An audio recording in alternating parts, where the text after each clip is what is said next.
Hotel. Habari Ghani, Assalamu alaikum. How you doing out there? I'm gonna be your host this afternoon, Sister Khadija, and we have two spectacular guests in our studio right here in Lafayette, and we have Dr. Damon, who is to my left, which would automatically be your right, and we have Miss Spraggins, okay, which is to my right, which would be your left. And it's a live segment. It's a live segment. If you want to take time and call a friend, call a cousin, uncle, educators, tell them call in and listen in to a very powerful show. Now, you do know that it is customary in the African tradition that before we address the community, we get permission from one of our elders. It seemed like one of our elders in this room would be Mr. William himself. So, Mr. Williams, we are asking you to please give us permission to speak before the community. You have our permission. Yes, indeed. And Mr. Williams is the beautiful sister's father. Father. As you can tell, Williams Scholar Academy. Well, this is a live segment. You could reach us at 337-366-8950, extension 1. We're going to go ahead and do the presentation first. Once they complete with the presentation, we will open the lines up. But please call in with intellectual questions or comment. Anything else after that, you know I'm going to hang up on you. So we're going to go ahead and get started, and let's just go ahead and get started right now. Dr. Damon, go ahead. Okay, well, it's most appropriate, since my dad is here from out of town, to kind of give some background on where the actual name came from. Our mother is an educator and has always influenced us in education. I became a doctor of education in higher education law, and Tiffany has many, many years of education, of founding a school and being a teacher and being a principal and administrator. However, our dad taught us from very young how important education was. And he was not afforded the opportunity to get an education because he had to work in the fields, but still was developed into a very successful construction company owner and made sure that we had the best education that we could have. So no, the school is not named after myself and my sister, as many think.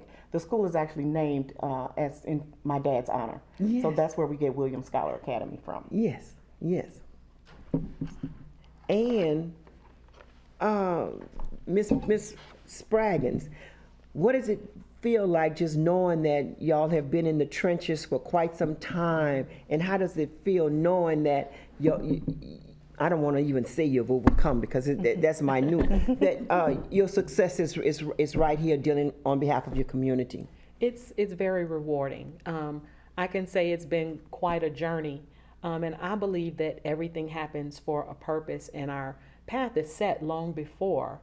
We just have to follow the way of our path. So I've been in education probably about 17 years. Prior to education, I was a computer scientist in private industry at NASA and at Procter & Gamble.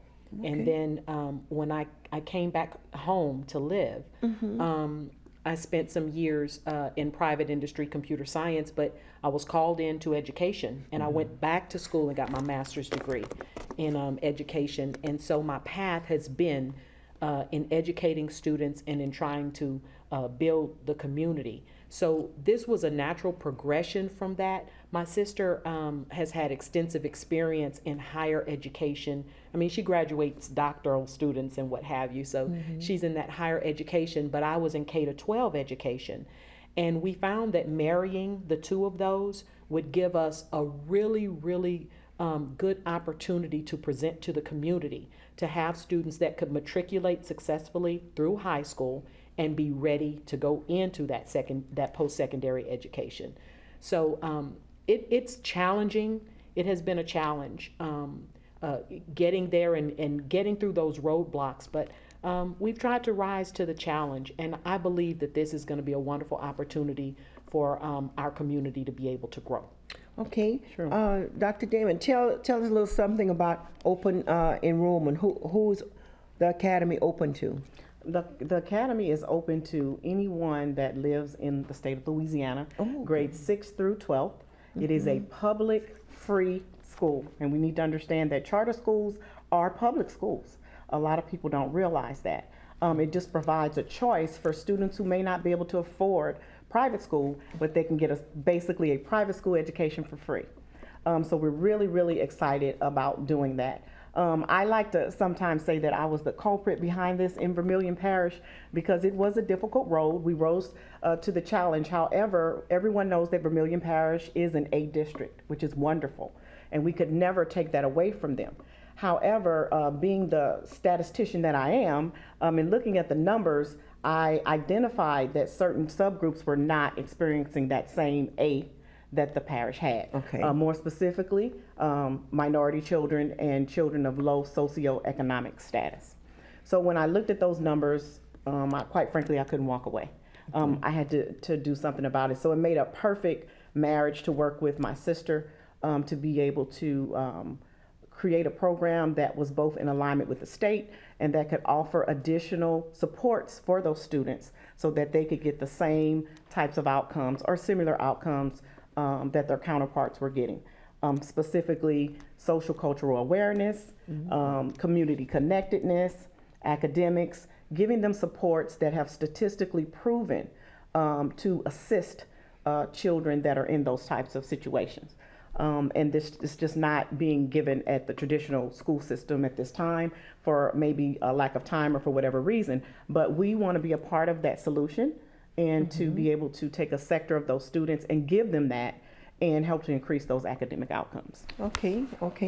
Open enrollment, Ms. Braggins, can you Yes.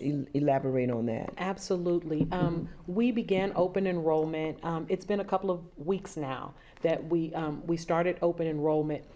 We will have open enrollment until March 15th. So what that means is that right now, anyone who has a child who will be attending grades 6 through 12 next year, if you want your child to attend Williams Scholar Academy, you can go to www.wsascholar.com and fill out the intent to enroll form. That's all we'll need currently, just for us to know that you're interested in your child coming to school. The question is often asked, is there any particular requirement? No particular requirement except that you be a Louisiana resident. What are the parameters around that? It's very basic information that has to be submitted.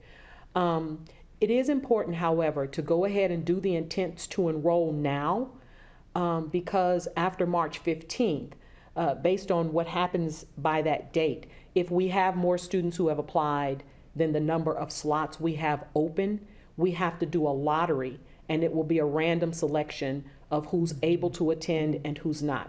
So we strongly encourage families right now to do their intents to enroll so that we can account for and plan for the attendance of every individual student and make sure that we have what's going to be needed for the student success. Right. And as you can tell, this is a live segment. You can reach us at 337-366-8950, extension 1, and you could call in. We also streaming live. Now, earlier this morning, y'all were on KIEE 88.3 FM, which is the superstation right here in Lafayette, and did a segment with all of us, Brother Jay, Queen Nzinga, myself, and the phone lines just stayed lit. I mean, it's like they couldn't get enough of y'all. So we just want to continue to bring that energy right now with you all, and just want to congratulate. Is so much that you can offer, and it's one thing about teachers or people that love to work with our children. You have to have a love. You have to have some type of upbringing where you know how to talk to our kids, how to give them the right type of education, and that is superb. And you're right. It takes a lot to educate the overall child. I think it was instilled in me as an educator because where I began was actually in private school education. Okay. I was principal at Lighthouse Christian Preparatory School for about 17 years, and I founded that school. But there, it wasn't like a traditional school. The demographic of serving underserved children Yes. was actually what we did at Lighthouse Christian Preparatory School. And so we served the community, and we understood that some of the needs were pervasive. Yes. But tuition-based schools can also, be complicated for students, for communities that are in need. And so there were some things beyond that to be expanded. And in fact, the pastor there, Pastor Donnie Bolden Sr., he got on board when he heard about this, the opportunity for the charter school and whatever, and he said, "You all go for it." Yes. That's going to Support. open up so many things to students that do not have opportunities and what have you. And so we pursued a public school option so that students would be able to truly benefit And get the free. and get that free public school education. We'd like to also say that he also graciously extended his facilities until our new facility is built. He's offered his facilities as an incubator until the new facility is up and running. So we appreciate him for that. He supported us the entire way for that. One thing that I would like to say about the school, sometimes I get questions about, is that we had to go through we went through the district twice unsuccessfully, and had to also go to the state, which is about 10 times as difficult. The rules are extremely stringent. The first time we went to the state after being denied at the district level with the 4-4 vote, we received a 93. But at the state, a 93 is not enough. You have to have 100%. So of course, we were not going to walk away from 7%. There's no way. Right. So we spent the next year working directly with the state to address that 7%. But still, out of courtesy, went back to the district once again and received a 7-1 vote. And only one vote was in approval of us, which was Mr. Kibby Pilat, who we thank today. He stood alone even when he had to, the only minority member of the school board, but we were denied 7-1. But of course, we went back to the state and received 100% at a level that was even 10 times harder than what was at the district. Okay, so that's a good thing in the sense of Williams Scholar Academy is its own district. Ms. Spraggins and myself are the superintendents of that district, as well as the school leaders. We are to report to the state. We work under the state directly.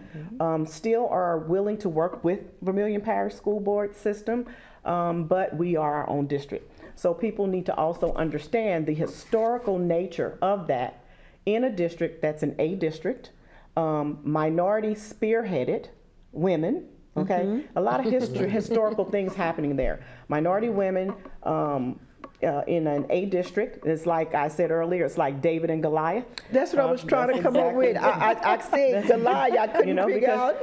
because if you look across the nation, it is near impossible to get a charter in an A district unless the district just decides to approve someone that they are in connection with. That does not happen. So another historical movement there, and the fact that we are approved through the state, which is even more stringent. So Abbeville, Vermilion has a lot to be proud of. It's the first charter school there, and specifically there to help to assist with some of the issues that are present. So we're excited about that.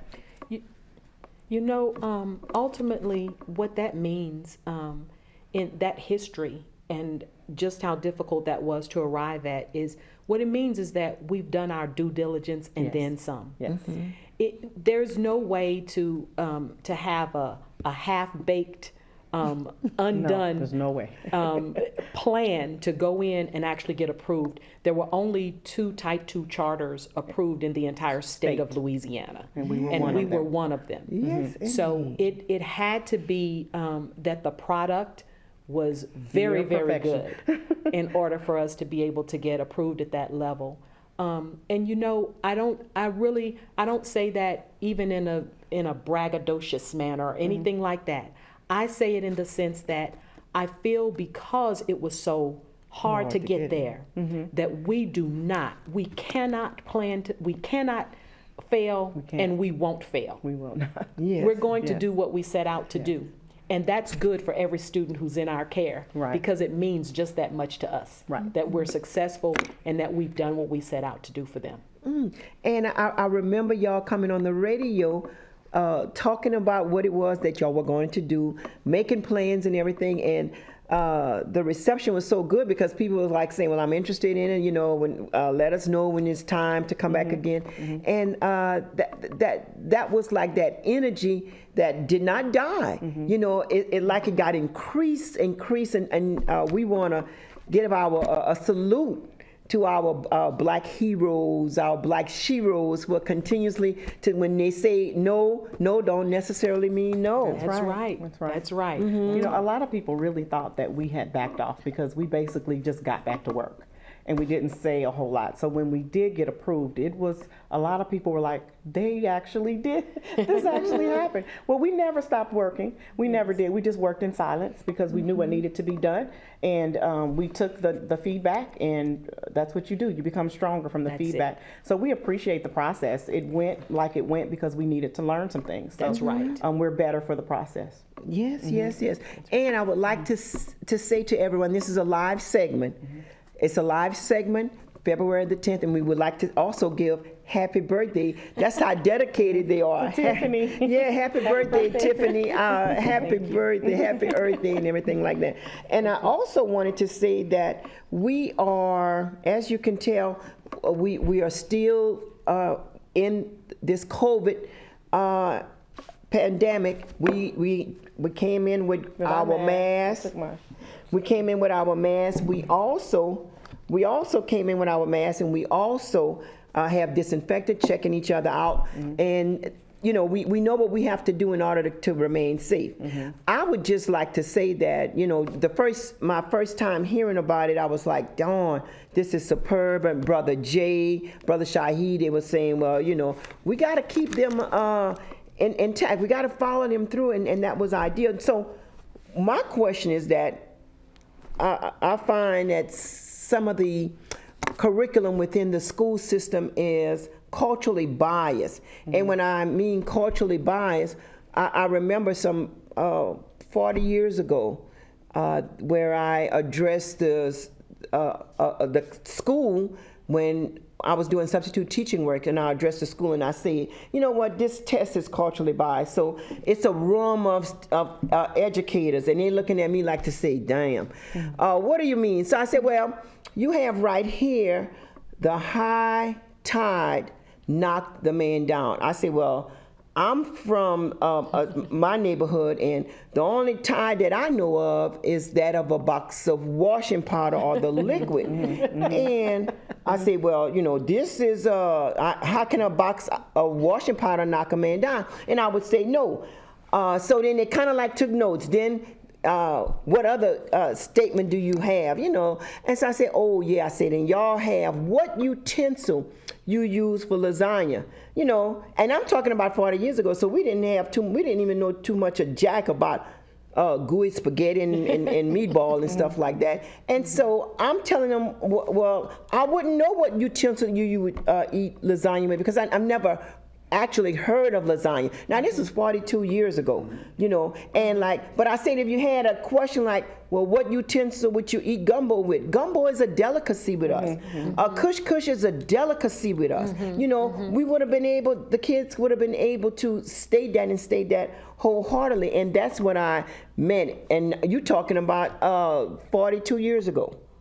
Yes. And some of the things today, that we have in our curriculum, and y'all still, when I say y'all still lying about Christopher Columbus or Christopher Columbus. Y'all still lying about him, and we all know that was an accident. Yes. And so when you talk about our school, everything is included. Yes. Yeah. Yes. The curriculum is much more broad than what's generally extended in public school. One of the ways, and one particularly that you would probably be interested in, is the fact that we do offer African American history as an actual subject. Now, Tiffany, is that offered elsewhere? Not in Vermilion? No, Okay. I To don't make think that it's clear. offered anywhere else in the area, in this local area. But it is a 4-credit, a Carnegie unit in high school, and it's a part of what I call the journey.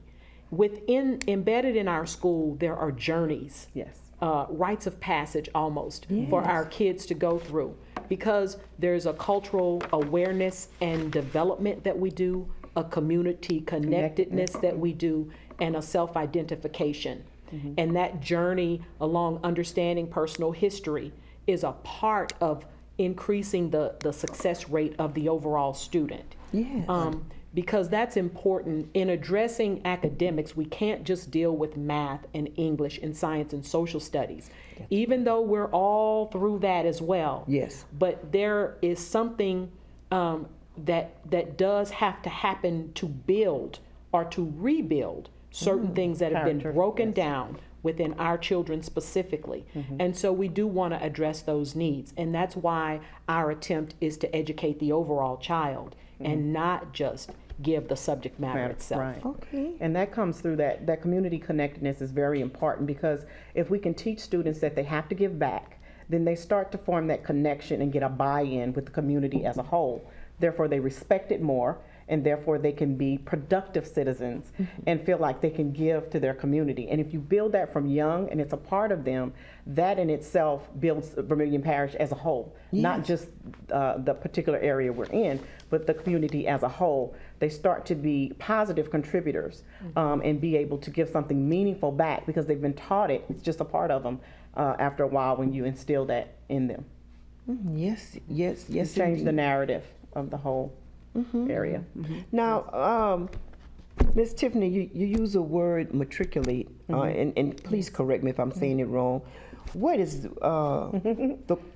your definition? I just Yes. got to know your definition. Yes, to matriculate into higher education means that we are coming from one level and then transitioning into another. the next level. And we want to build students who are able to matriculate from high school into post-secondary education. That every child who is in our care, we want to make sure that there's a plan for them after they're out of our hands. We don't want to pull the rug and then they don't have Any anything or options. know what to do. But we want to try to stabilize the transition. And in that sense, in doing so, we believe that we'll get higher rates, not just of attendance, but of completion. Higher rates of completion for whatever their post-secondary plans are.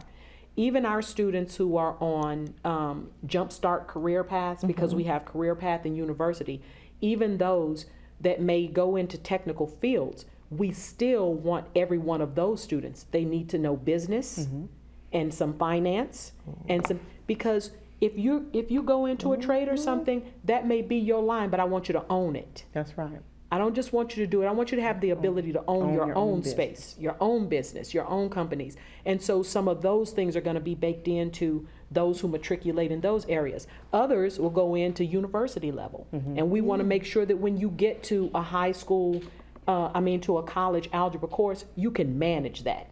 Right. That you're not going to be set up to Intimidate. fail once you get there. So that's why it's important to us. Every last student has their own path, and we want to make sure that they're able to accomplish that which they set out to do. Yes, indeed. And another way that we make sure that that happens is because, first of all students are called scholars from day one. They are a scholar. You are a scholar. That is what you are. That's what you become. That's what you evolve into. Everybody's a scholar. That's how we address them from the beginning. Yes. The environment there is of academic excellence and of a collegiate environment in the sense of we have professors that are part of their everyday environment. Yes. So they're not intimidated by professorship because they've been taught by several throughout their whole high school career. And they've had interactions with different colleges and universities. So it's more of just a seamless transition because they've been in that environment anyway, whether they choose to go to college or technical college or what have you. They've been accustomed or exposed to those types of experiences early on. So that in itself and putting them in that type of space will help to contribute to their success and their matriculation. Yes. Yes, and it's starting with grades 6 to 12, 6 through 12. Yes. 6 through 12. And I definitely concur because, like, I know that I never had nothing to do with algebra. I didn't even know how to say the word. When I get to college and then they tell me, well, you got to take algebra 1 and 2 and 3 and 4. I say, who? When? I know you joking. How am I gonna take something that I never had before? And caller. Yes. Yes. We would like to. You have a question or a comment for our extraordinary guest? I have a question. First, I want to say, as a father of a special needs child, I had thought about enrolling my child into a charter school. After speaking with my family members about it, because my child is of special need, some of my family members had contended that charter schools was inadequately serving children with special needs. Oh, special. And they also, kind of things, because I wanted my child to have, to get the best education and perhaps break the barrier of mental stagnation. But they also say that most charter schools suspend children with those type of disabilities at a higher rate. What makes Williams Scholar Academy any different? That is my question. I'll let Tiffany go into more detail, but I will say this. We have to be careful to label schools because we have public schools. Some are not so good and some are great. So, of course, you're going to have that same dynamic in charter schools. So some are not so great and some are. As far as special needs students, we do have a department for that. We are required by the state, just as other public schools are, to have those supports in place for your child. We would probably go a step further because we would definitely sit down with you, of course, and have conversations about what best will support your child and what else needs to be in place. So that would be an individualized, customized situation that we would have with you to make sure that you're comfortable and that the child is comfortable. Yes, and that's actually what I would, the only thing that I would add to that. I would want to have conversation so that we can actually talk about. What I can guarantee you, we will have programs to serve special needs children. That is so individual that we need to sit down and talk with you individually to see what those needs are. And what I can promise you is that I will give you complete transparency and honesty about what we are able or not able to do.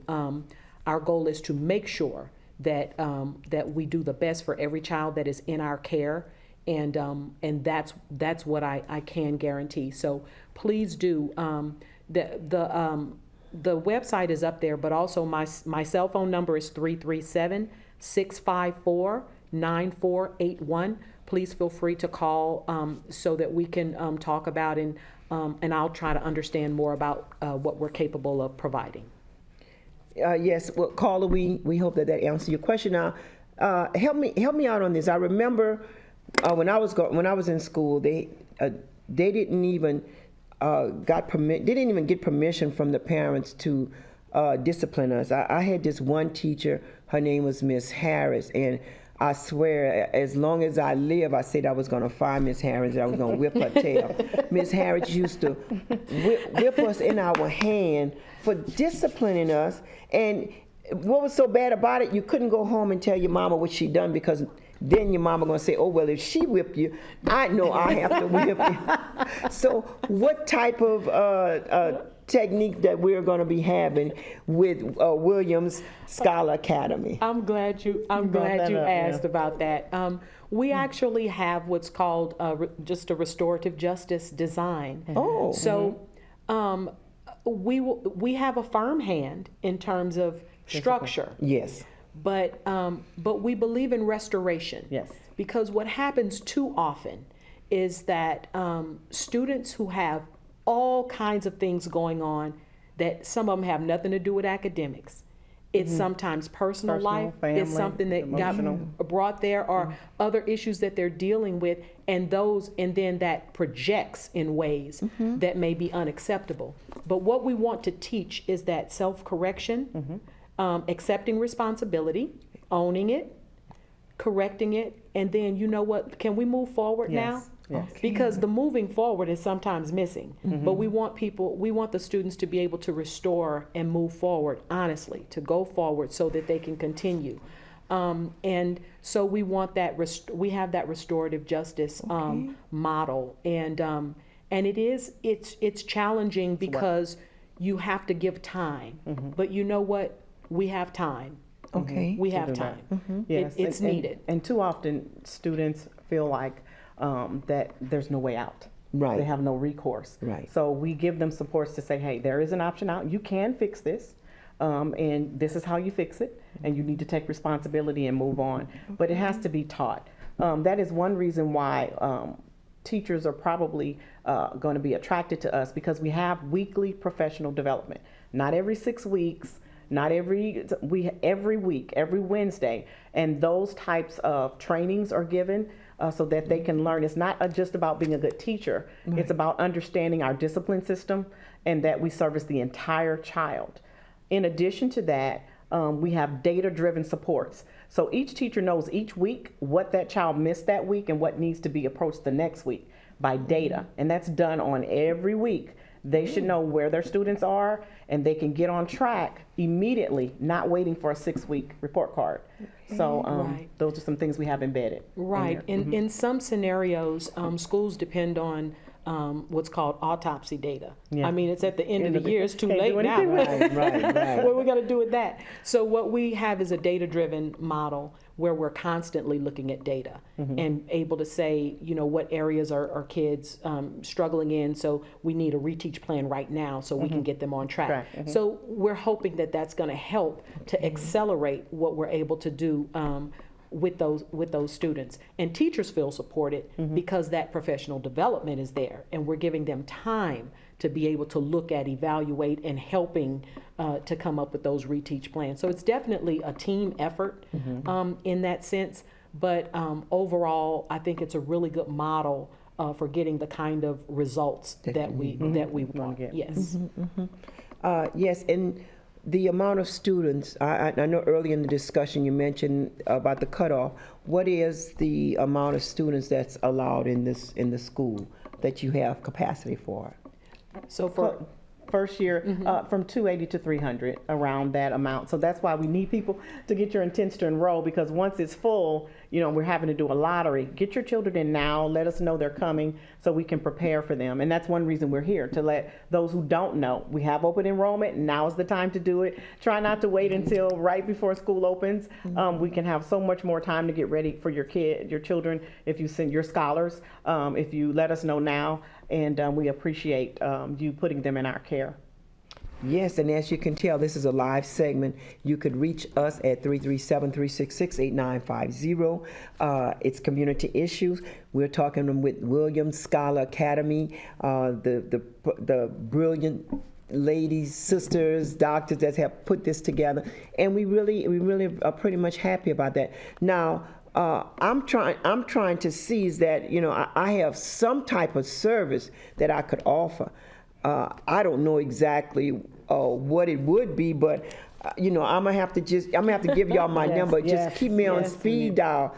I'm trying to figure out what it is that I could go ahead and. I like discipline. I really love discipline. You know, so when my granddaughter come and tell me when she ready to go in timeout, I said, we don't play no timeout here. You know, you come in there, you done something you weren't supposed to, so we're not even gonna clown with timeout. Yes, indeed. Yes, indeed. We spend a lot of time. You know, we've done this before. And with this particular demographic, relationships are huge. If you have a relationship with a child, that discipline can go over so much further than someone who hasn't taken the time to have a relationship with them. Because what they start to do is they don't want to disappoint you. They don't want to disappoint you. They know the expectation. So some of the discipline is curbed, because a lot of the students would rather get a spanking than have to go talk to Miss Spraggins and her tell them of how disappointed she is in their behavior. They're like, please, just whip me. I've actually had that. They're like, please don't talk to me. In the past, the teachers would say, I'm going to tell Miss Spraggins. They say, oh, no, suspend me. Just send me I don't home. want to talk to her. But it's that loving discipline. They knew I was going to get them straight because I wanted what was best. Yes, indeed. Caller, you have a question or comment from our spectacular guest. Yes, ma'am. I have a question. You go ahead, sir. I want to first say I'm really enjoying the program and the information that's being provided.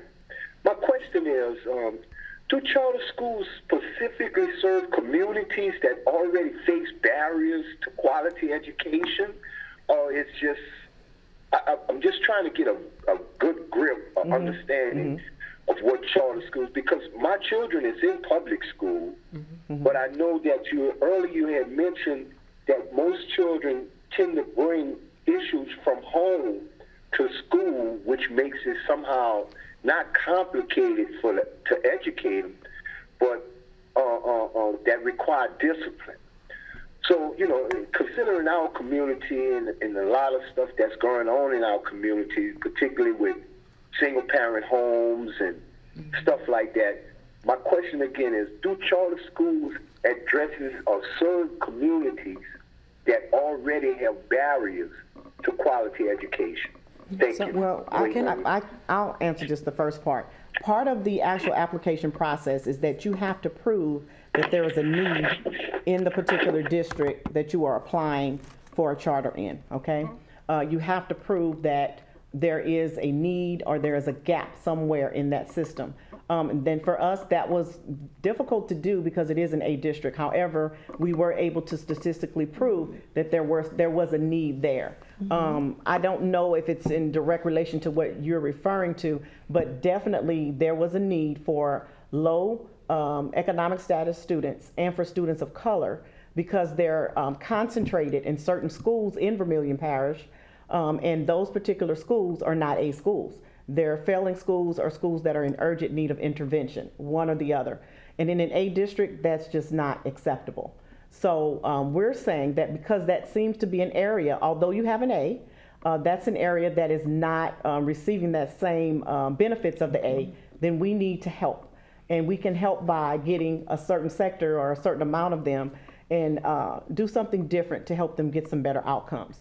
So yes, you do have to prove that there is a need, or else you cannot have a charter school unless the district just decides to approve someone that they have a relationship and they don't require that. But with the state, you have to prove that there is actually a need. You can't do it otherwise. Now, that being said, there are no limitations on who can attend a charter school. That's right. It is a public school, and in fact, all students are invited. Yes. All types of students. The reality is that every public school that exists has a mix of students. Some of those students are struggling, some of those students are average students, some of those students are excelling greatly. And the charter school should look the same way. So the doors are open to everyone, and we open those doors. In fact, we want students. I think it's very important, and I hope that the listening audience hears me well when I say this. If you are a student of color, even in our parish, in Vermilion Parish, only 1 in 5 students of color are scoring at mastery or above on standardized tests.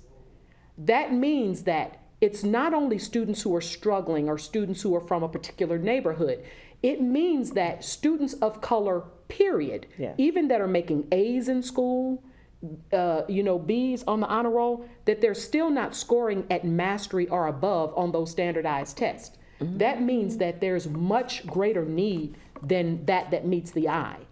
And there are some parents who feel that, oh, my kids are doing okay in school, when really, if you look at the numbers, the kids are not doing as well. So when it's going to show up is when it comes time for that post-secondary education we've been talking about. When it's time to get into the university, when it's time to get that standardized test score on the ACT that's needed to get to the next level, it's going to show up. It will. And so I really, really welcome, and I'm so glad that you asked the question, because we can help and we can give that boost to all of the students in our community. And we welcome all students to please come and enroll so we can make that plan for you to go to your next steps and have a better opportunity at that next level that we're trying to get you to. And be prepared. Like I said, I'm in higher ed. I see this all the time.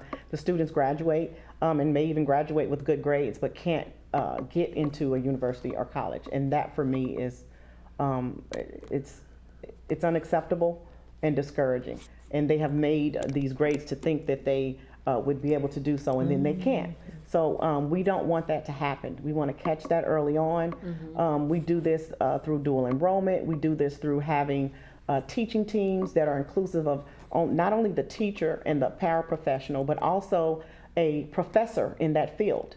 So they are teaching teams. They're working with a university person, a school level person, and an aide that work together to make sure that that rigor that's needed in English, in math, in social studies is there, so that when they get to the higher ed, or if they go to a technical school, they have reached that level and don't get stuck at a high school diploma.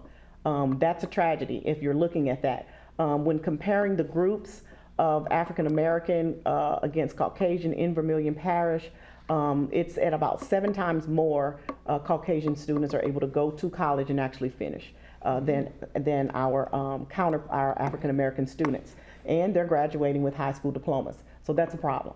Why aren't we getting those same or similar outcomes? Exactly. Because the level of rigor is not there for them to make sure that they can be successful once they leave high school in whatever endeavor they choose to make.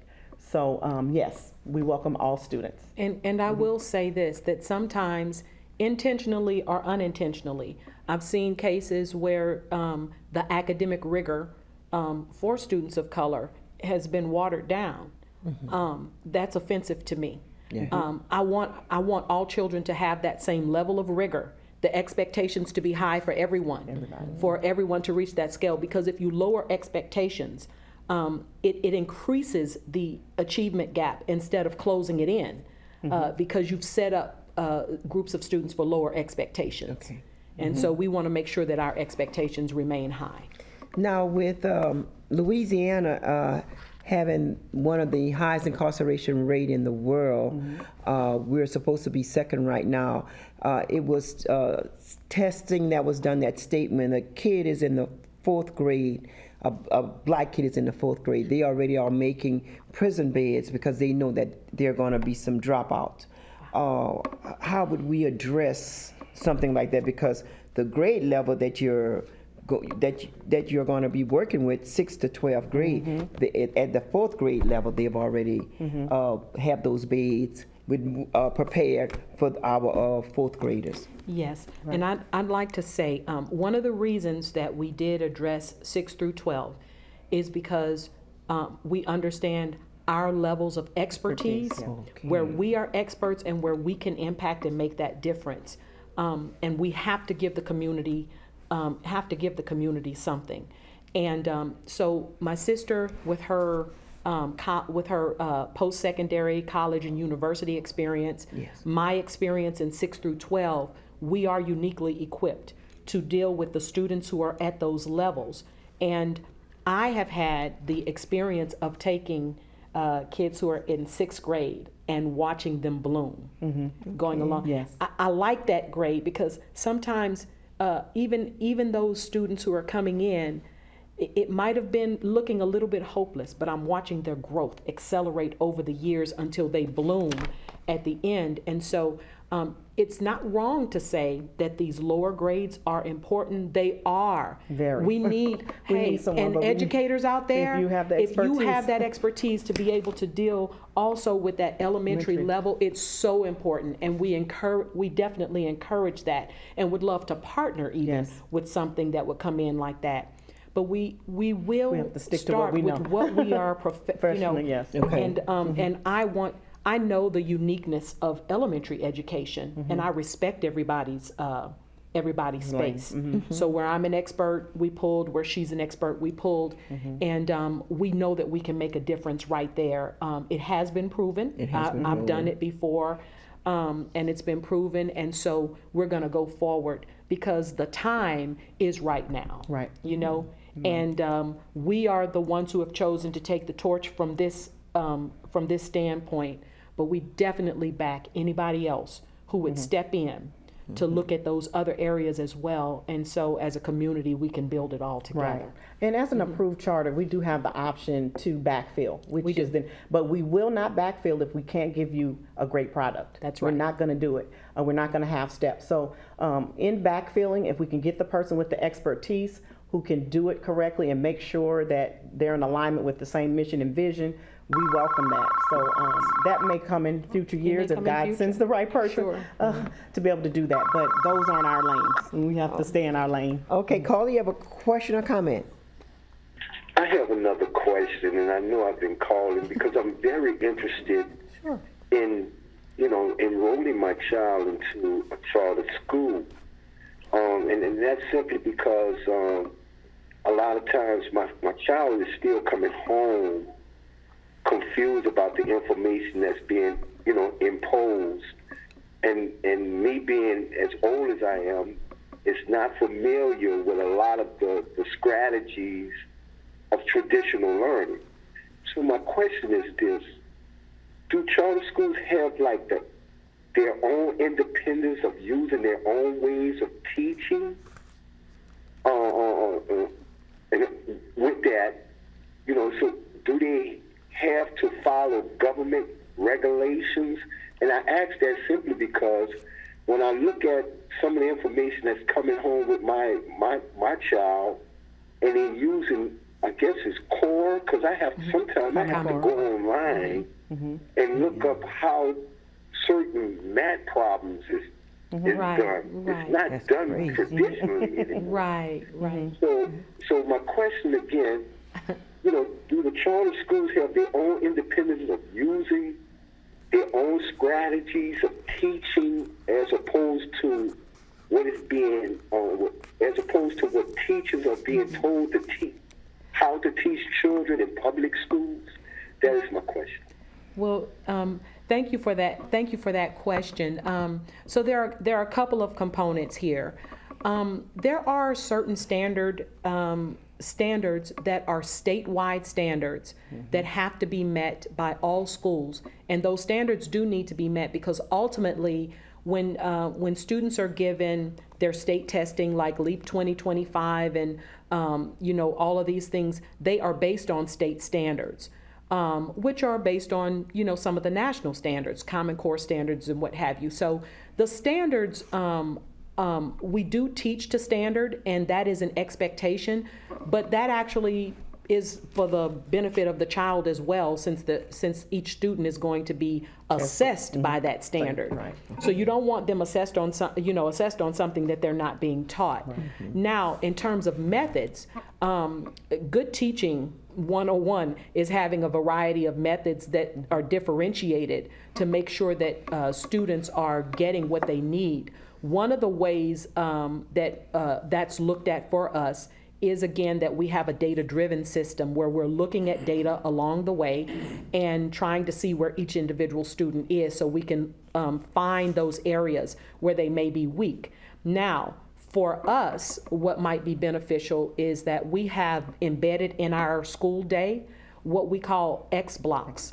And in those X blocks, we are able to give academic support to students who are in need, and it's within the school day. Right. So it's not an after-school tutoring or a weekend tutoring or anything. It's within the school day itself, trying to give academic support where those things are needed.